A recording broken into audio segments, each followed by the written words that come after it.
Hello everyone, welcome to Indian Academy. इसके पिछले video में हमने हेनरी फ्योल के प्रिंसिपल्स ऑफ मैनेजमेंट को डिस्कस किया था और इस वीडियो में हम हेनरी फ्योल के बाकी प्रिंसिपल्स ऑफ मैनेजमेंट को डिस्कस करने वाले हैं। तो हमारा नेक्स्ट प्रिंसिपल है remuneration of employee. Remuneration, apart from salary हम अपने एम्प्लॉय को जो भी अलावेंस देते हैं या फिर जो भी मॉनेटरी बेनिफिट देते हैं उसको हम रेम्यूनरेशन का पार्ट मानते हैं। तो रेम्यूनरेशन होता क्या है और ये क्यों जरूरी है?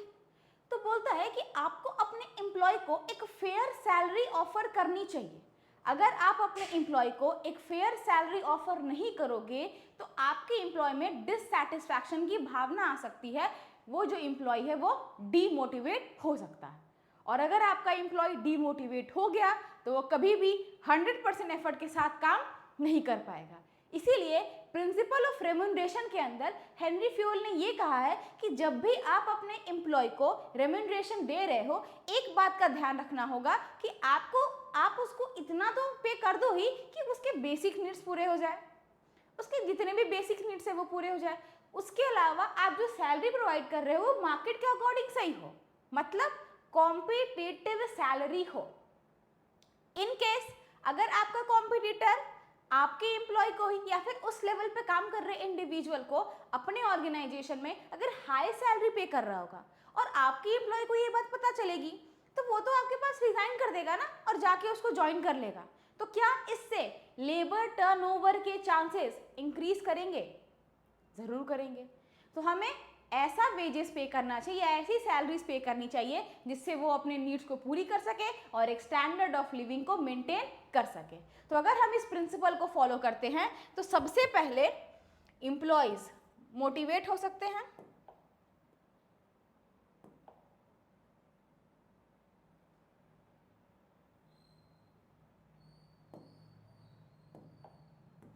एम्प्लॉयज मोटिवेट हो सकते हैं। दूसरा, एम्प्लॉयज की जो डिवोशन है with respect to the organisation और द गोल इंप्रूव हो सकती है। लेकिन अगर हम इस प्रिंसिपल को फॉलो ना करें तो अगर इस प्रिंसिपल को फॉलो नहीं करेंगे तो अभी मैंने बोला लेबर टर्नओवर के चांसेस इंक्रीज कर जाएंगे। उसके अलावा जो वर्कर्स है उनमें डिमोटिवेशन बढ़ जाएगा। तो अब इसके बाद जो हमारा नेक्स्ट प्रिंसिपल है वो है principle of centralisation and decentralisation. आपने कभी ना कभी तो सेंट्रलाइजेशन और डिसेंट्रलाइजेशन सुना ही होगा। सेंट्रलाइजेशन क्या होता है?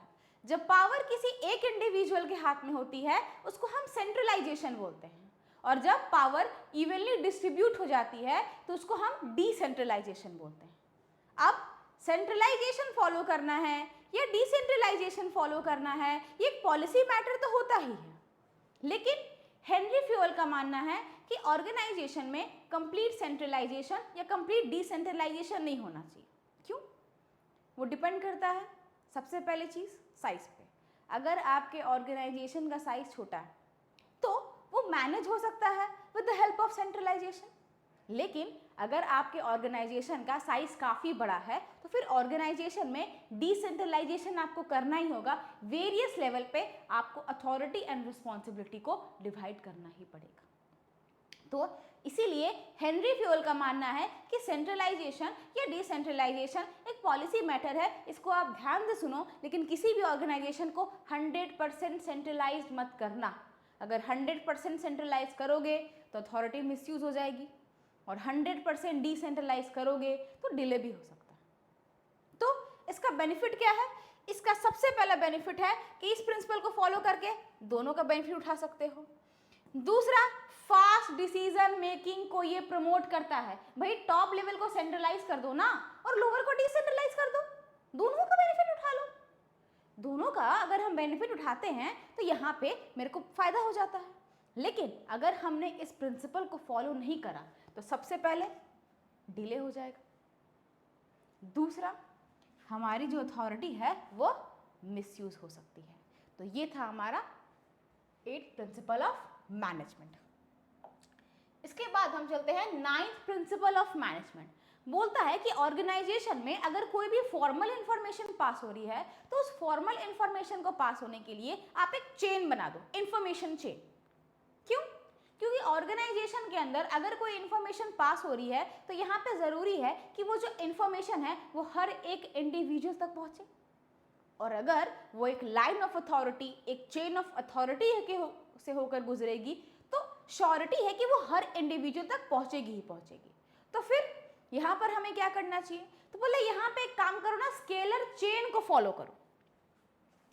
मतलब यहाँ पे इस तरीके से एक लाइन ऑफ अथॉरिटी को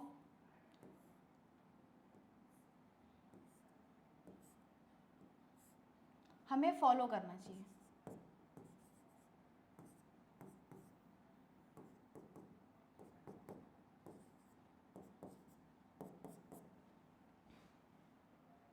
अगर ई को कोई भी इंफॉर्मेशन पास करनी है तो ई वो इंफॉर्मेशन कैसे पास करेगा, तो वो इंफॉर्मेशन डी को देगा, देन सी को देगा, देन बी को देगा, देन ए को देगा। फिर उसको ये भी मेक श्योर करना है कि आई को भी वो इंफॉर्मेशन मिले। तो क्या करेंगे, तो इंफॉर्मेशन एफ को मिलेगी, देन जी को मिलेगी, देन एच को मिलेगी, देन आई को मिलेगी। इसमें क्या होगा, तो इसमें हर एक इंडिविजुअल तक इंफॉर्मेशन पहुंच सकती है और कोई भी इंफॉर्मेशन गैप यहाँ पर नहीं होगा। बोलते हैं इसका बेनिफिट क्या है, अगर आप इसको फॉलो करते हो तो इसका क्या बेनिफिट आपको देखने को मिलता है। तो इसका ये बेनिफिट है कि जो इंफॉर्मेशन है वो काफ़ी स्मूथली फ्लो होती है।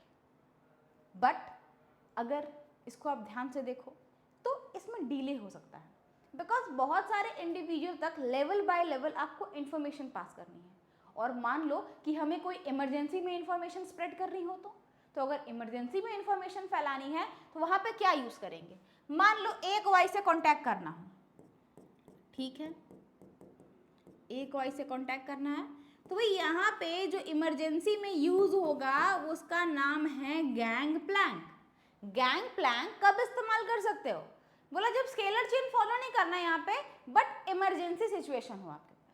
अगर कोई इमरजेंसी सिचुएशन हो तभी आप इस स्केलर चेन में गैंग प्लैंक का इस्तेमाल कर सकते हो, लेकिन सेम लेवल पे काम कर रहे इंडिविजुअल से बात करने के लिए। क्या बेनिफिट होगा इसका, अगर स्केलर चेन को फॉलो करेंगे तो सिस्टमैटिक वे में क्या इंफॉर्मेशन स्प्रेड हो रही है, बिल्कुल एक सिस्टमैटिक वे को फॉलो करते हुए हम इंफॉर्मेशन स्प्रेड कर रहे हैं।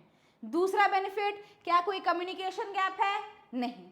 हो सकता है अगर ई से इंफॉर्मेशन आ रही है और वो ए तक पहुंचेगी तो हो सकता है कि बिना स्केलर चेन फॉलो किए बी को पता ना चले या सी को पता ना चले, लेकिन स्केलर चेन फॉलो कर रहे हो, बी को भी पता चलेगा, ए को भी पता चलेगा एंड सी को भी पता चलेगा वो इंफॉर्मेशन। तो इसका डीमेरिट क्या है, बोलता है अगर फॉलो नहीं करोगे तो कम्युनिकेशन गैप तो आएगा ही, पता ही नहीं चलेगा।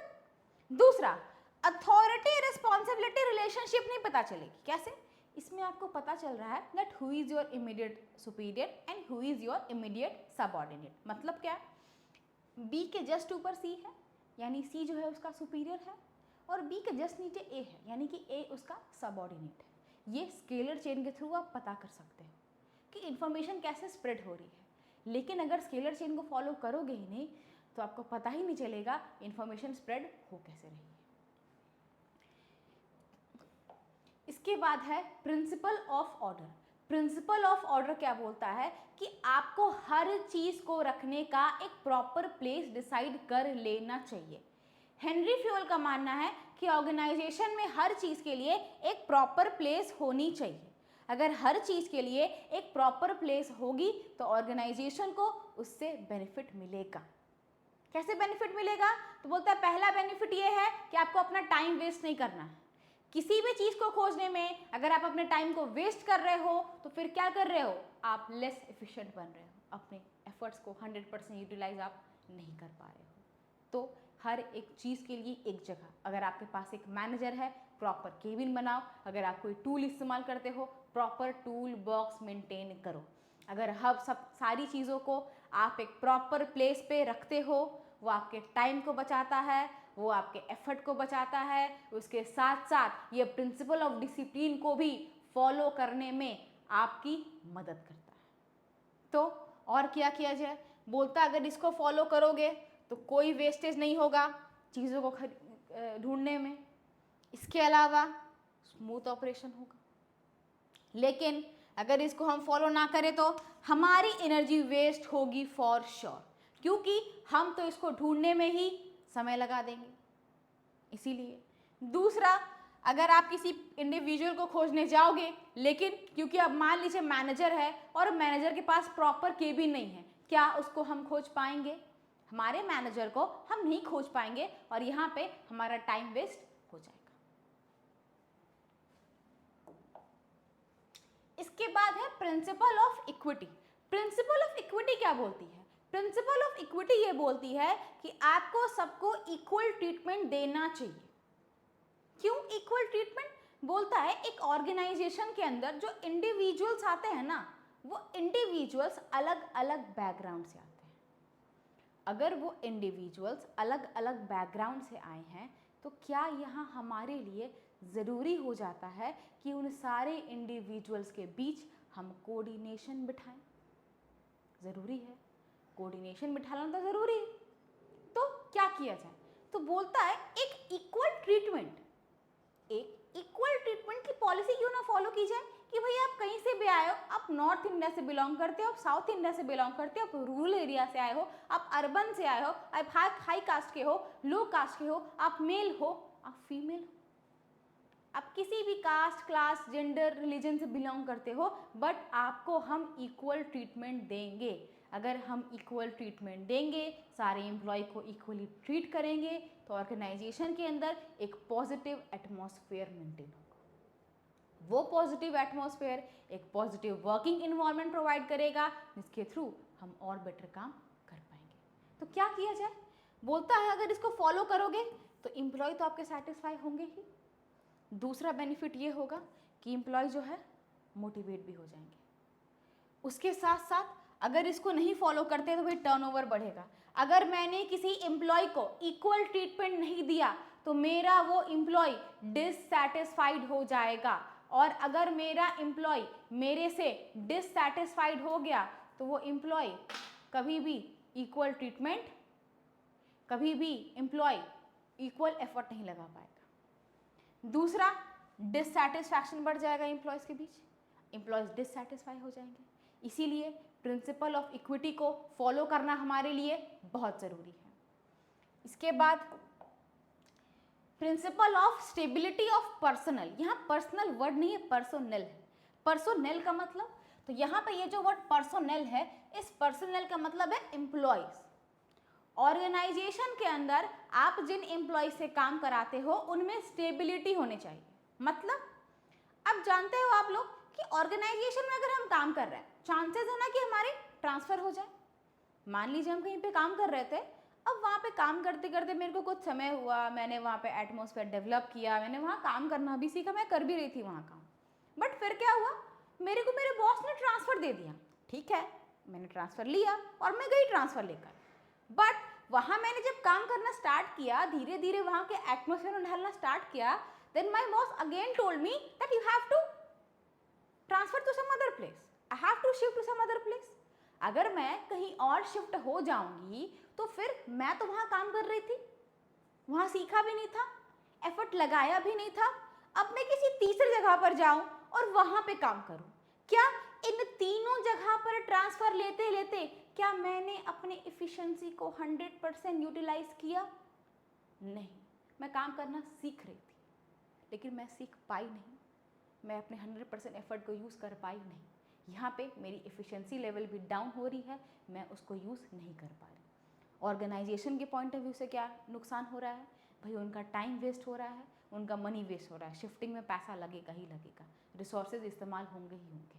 उसके अलावा मेरा मोरल डाउन होगा, मेरे में जॉब इनसिक्योरिटी की भावना आ जाएगी। अगर ये फीलिंग मेरे में डेवलप हो गई तो मैं सोचूंगी कि नहीं भाई, मेरे को तो ये जॉब से भी निकाल सकता है, मैं कभी ढंग से काम नहीं कर पाऊँगी। ये बेनिफिट, ये नुकसान होगा स्टेबिलिटी ऑफ पर्सनल को ना फॉलो करने से।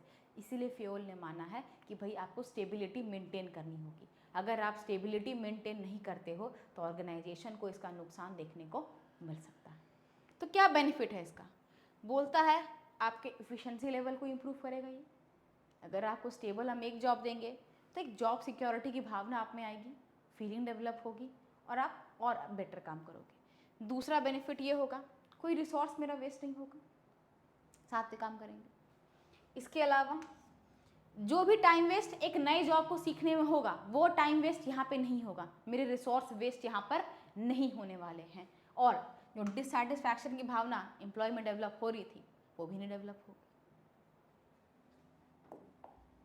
इसके बाद नेक्स्ट प्रिंसिपल है प्रिंसिपल ऑफ इनिशिएटिव। इनिशिएटिव का मतलब क्या होता है? Taking first step with self motivation.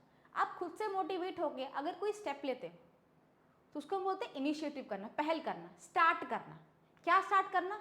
Henry fuel का मानना है कि अगर ऑर्गेनाइजेशन में कोई आइडिया बनता है तो मान लीजिए वो जो आइडिया बन रहा है तो यहाँ पे आप ये मेक श्योर करो कि वो जो आइडिया बनेगा ऑर्गेनाइजेशन के अंदर वो आइडिया सबकी सहमति से बने, वो डेवलप कैसे कैसे वो सबके साथ डेवलप हो सकता है?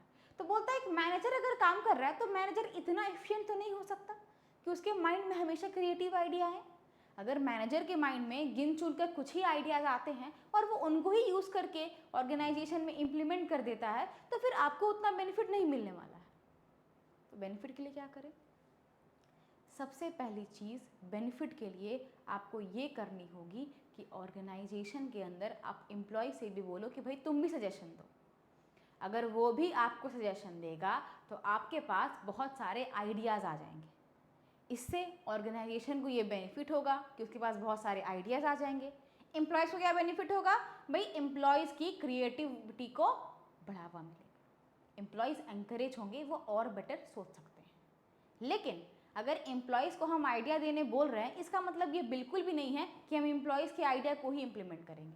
अगर मेरे को अपना आइडिया ही उनके आइडिया से बेटर लगेगा तो हम उसी आइडिया को इम्प्लीमेंट करेंगे और मेरा एम्प्लॉय मेरे को कुछ बोल भी नहीं सकता है। ये करना था प्रिंसिपल ऑफ इनिशिएटिव का। अगर आप इसको फॉलो करते हो तो एम्प्लॉय में फीलिंग्स डेवलप होती है और एम्प्लॉय टारगेट को टाइम पे अचीव कर सकते हैं। लेकिन अगर इनिशिएटिव को फॉलो नहीं करते, एम्प्लॉय को शामिल आप नहीं करते हो तो फिर क्या होगा? एम्प्लॉय ढंग से काम नहीं कर पाएंगे और एम्प्लॉयज़ का डीमोटिवेशन हो जाएगा।